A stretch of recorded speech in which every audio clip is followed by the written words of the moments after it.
We're Cinzia and the Eclipse, and you're watching Bucketlist.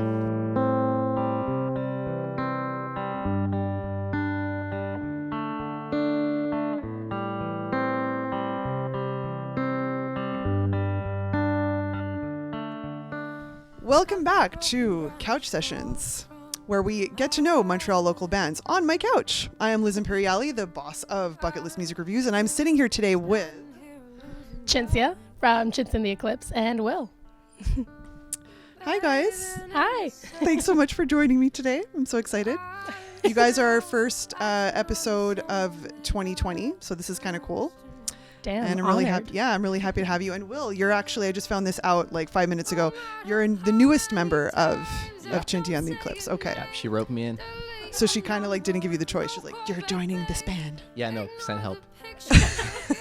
That's how it is. It's kind of like, yeah, no, but I think it's like an Italian thing because I do that to Jason all the time. This like is Jason true. Greenberg, he has no choice. Like he has to do everything I tell him. We're So powerful women. We That's are. what it is. Exactly. And I mean, I'd like to think we have a great vibe and people want to work with us. There you So, go. Right? Like, yeah. sorry, but that's just the way it is. So tell our viewers about you guys a little bit. Like, I know that you started out, you're fairly new. Like from your Facebook, after checking, shows me that you started in 2018. So you've been around for not too long. And how's it been? Like, tell us about the history of how this whole project came about. Well, it's been really incredible because, like you said, I really only started in 2018. But I had been around in the music scene. I was promoting concerts. I was a booker. I acted as like social media publicist at times. Cool. And I used to work in radio as well. So, wow. Yeah, I've been around for about like 3 to 4 years before I decided to do my own music. Very and cool. I mean, I saw a lot of great local bands and they were awesome. And I kind of put my own writing on the back burner for a while because I totally thought that I was going to be like a tour manager because that was my goal. Like I just wanted to like see the world with music. And then someone had seen one of my songs and kind of gave me props for it and was like, this is good. You should do something. And it was that classic, like, no one wants to hear it. Right. And I don't know. And then it just kind of kicked off. I went through rough times, a really horrible like breakup that I caused. Like whatever, we all grow, right? Of course.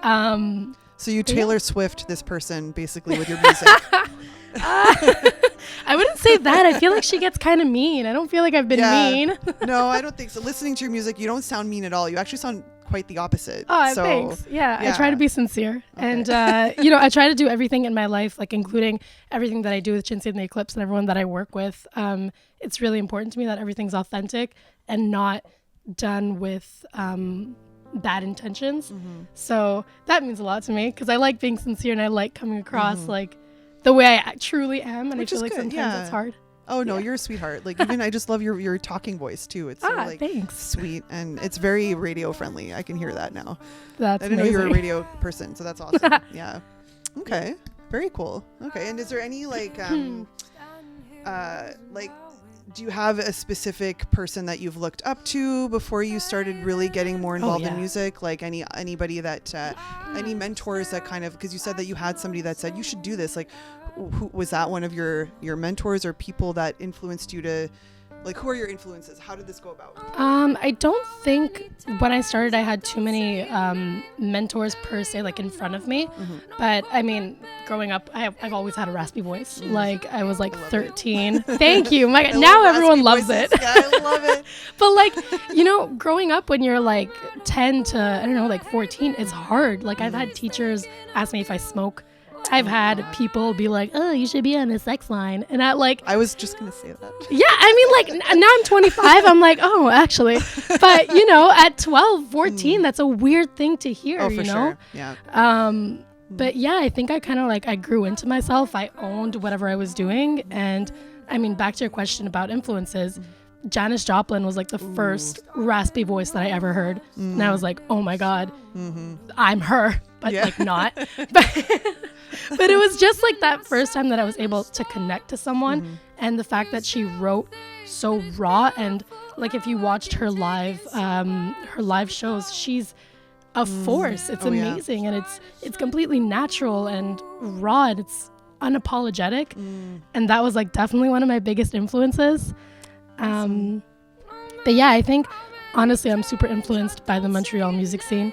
Even though Will plays with me, he's in a band called Space Wizards too, and his energy on stage is super like powerful too, and it's true. You know, it's just honestly Montreal is a huge inspiration for me, and the people that surround it I think are really there's a real community. You know, speaking of Janis Joplin, I always thought that Leela Bohm from The Damn Truth has that major Janis Joplin vibe, and I figured like she would be somebody that you might mention, because we had our Save Australia fundraiser last week, and Leela performed for us, and Cinzia came on stage for like a minute with her, which is so cute.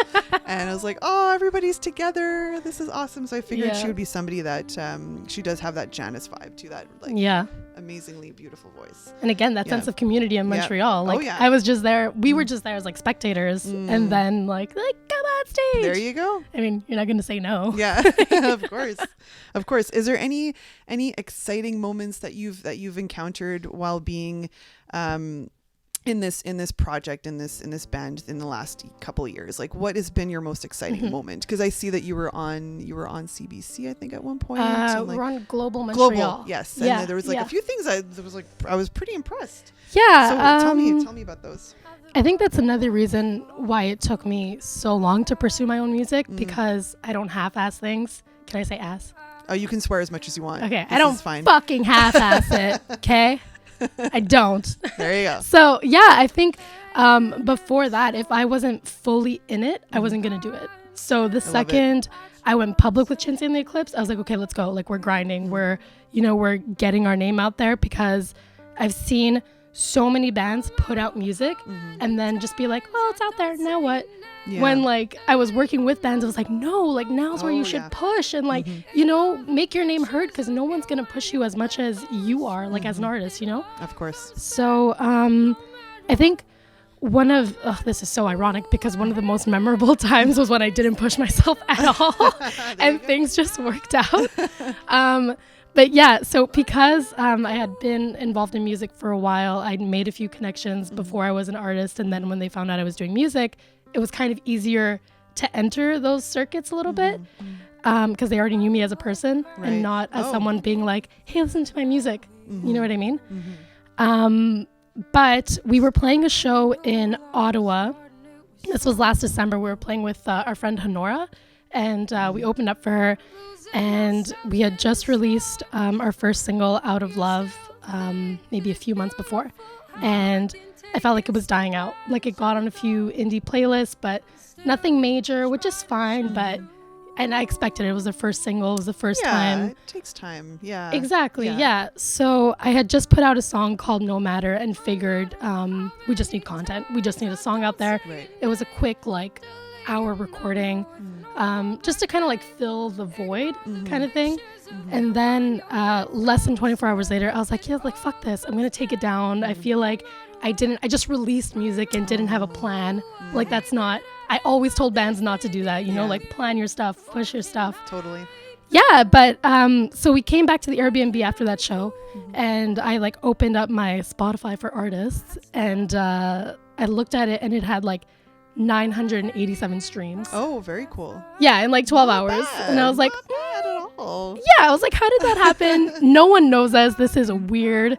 And I had got an email like 5 minutes later, and this is like 2 a.m, by the way. Everyone's sleeping, and I'm like jumping around the Airbnb being like, oh my God, we just got playlisted by Spotify. And everyone's like, shut the fuck up. But anyways, it was really exciting. And that was like, the moment where I wasn't pushing the music as much. It just, someone, I don't know who, I still don't know who, someone at Spotify heard it, picked it up, placed it on a bunch of editorial playlists. Nice. And now it's like close to 3 million streams now, which That's is like amazing. Good for you. Doesn't make any sense, but That's awesome. Yeah, I'm super happy about it. That was one of the most memorable, but I love it. Yeah. Yeah. Congratulations. 3 million that's very impressive. Yeah.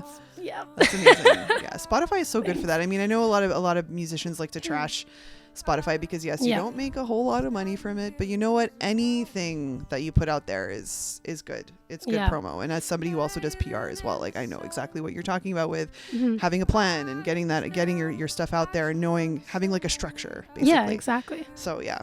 Yeah, but I definitely like also believe in just the universe offering you signs on whether you're on the right path or not. Right. And I think before we released that song, I was such on a low point of what I was doing with Cinzia and the Eclipse and really didn't know where to go. That was just like okay, we'll pick you up right now, but like, keep pushing. Yeah. Smart move. I like it. Thanks. What do you have any like favorite shows that you've performed? Any memorable moments in that? Like any specific like with other artists, or because you do have something coming up, right? I just saw an announcement. Yeah, we have a show March 6th at Le Ministère, opening up for Paulina Grace. Yeah, that's friggin' awesome. Yeah, that'll be fun. Yeah. It looks like an exciting show. Yeah. Yeah, it's gonna be acoustic again. Okay. But yeah, I'm excited about that. But I don't know. I think anything in the past, like any artists that you performed with, or anything, or that you want to eventually perform with, like anything like that. Well, we played a show before I suckered Will into being in the band. Okay. We had played a show with this guy Billy Rafool. He's incredible. Like his voice is insane, and it was just him, his guitar, and like a bunch of drum pads on the floor, basically. Oh, nice. Yeah, that was really, really incredible. He's like an amazing talent and one of the nicest people I've met in a really long time. Okay. We also played with Mono Whales. Oh yeah, Mono Whales. Cool. I'm familiar with them. Yeah, they're awesome. Yeah, they're incredible. Their energy is insane. But I would be so happy to play with so many different people. There's so many.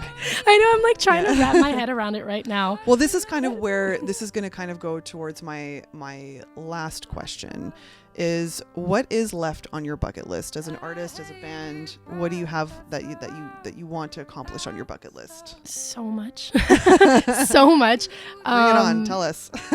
I mean, some things. Like I said, like before I was doing music as an artist, like I wanted to be a tour manager. Right. So I just want to like see the world doing music constantly. Okay. And I think live performances is my favorite thing in the world. So if I can do that like 7 nights a week in different countries, like that would be amazing.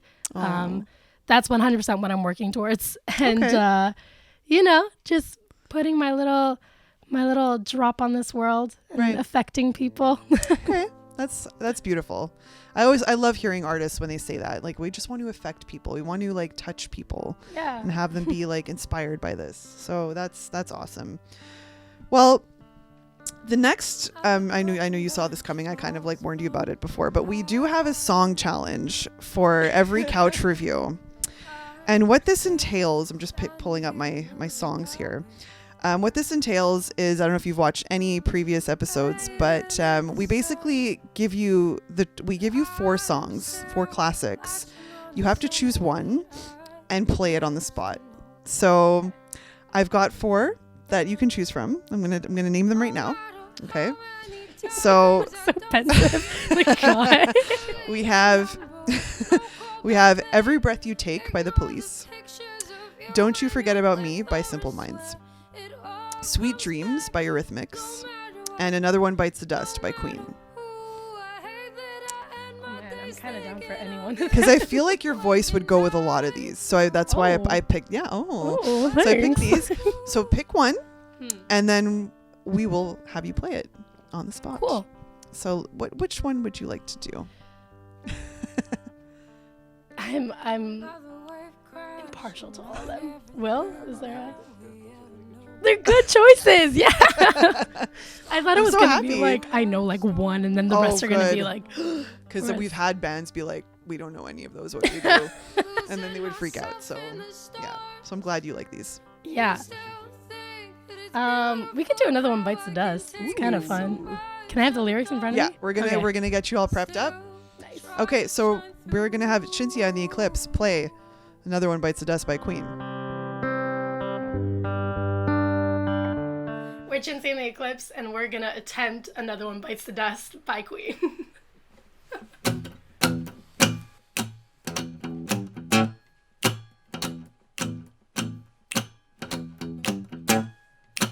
Eve walks wearily down the street with the brim pulled way down low. Ain't no sound but the sound of his feet. Machine guns ready to go. Are you ready? Are you ready for this? Are you hanging on the edge of your seat? Out the doorway the bullets rip to the sound of the beat. Another one bites the dust. Another one bites the dust. And another one gone, and another one gone, and another one bites the dust. Hey, I'm gonna get you too. Another one bites the dust. Hey.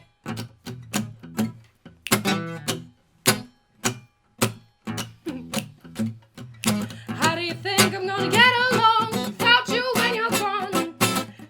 For everything I had and kick me out of my own. Are you happy? Are you satisfied? How long can you stand the beat? Out the door the bullets rip to the sound of the beat. Hey! Another one bites the dust. Another one bites the dust. Oh, another one down and another one gone and another one bites the dust. Hey, I'm gonna get you too. Another one bites the dust. Hey, get it. Another one bites the dust. Another one bites the dust. Another one bites the dust.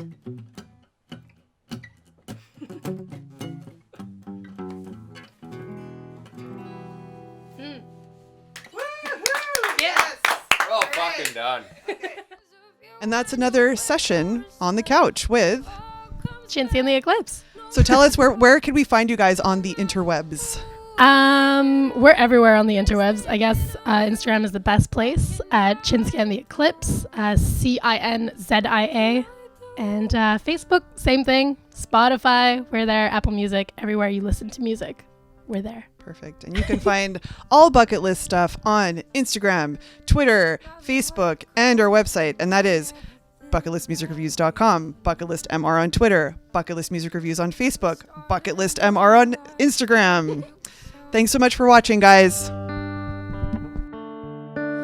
losing myself in the stars. You still think that it's beautiful how I can take in so much of the dark and still try to shine through.